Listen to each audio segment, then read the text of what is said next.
Imagine working 15 years for 15 seconds. In the 2026 Winter Games, we're going to see athletes like Ilia, Malinin, or Chloe Kim risk everything for a piece of gold that weighs less than a pound. We call these athletes immortal when they win, but have you ever noticed what happens to them 2 weeks after the closing ceremony? There's a psychological crash that almost every Olympian faces, and it proves that even the greatest achievements on Earth actually is a trap.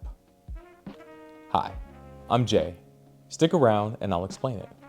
It's called the post-Olympic blues. Think about it. You reach the literal peak of human performance. You have the medal, the fame, the trending status.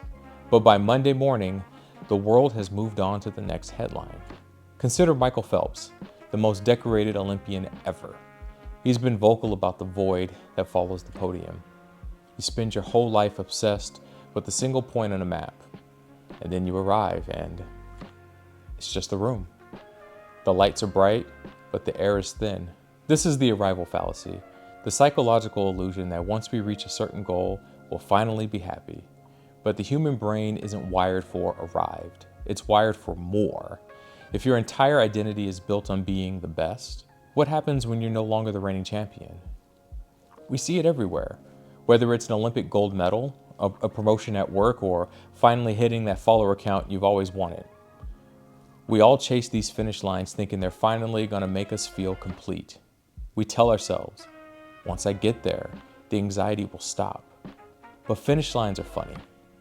They become the starting line for the next thing you have to chase. It's a treadmill that runs faster the harder you sprint, leaving you exhausted and wondering why the gold feels so darn heavy.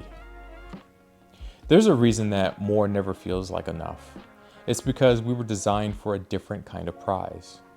2,000 years ago, a guy named Paul, who was obsessed with athletic metaphors, wrote about this. He saw athletes training for a wreath that would literally wither away in a week.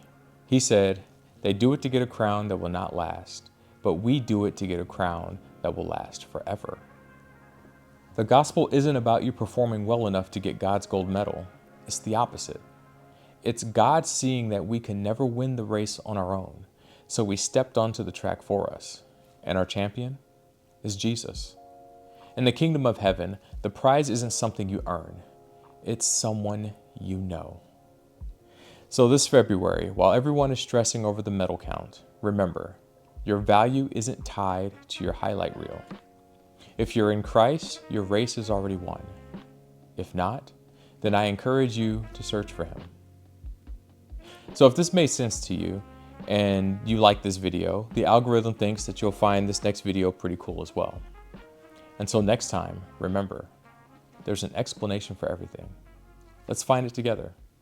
I'll see you in the next one.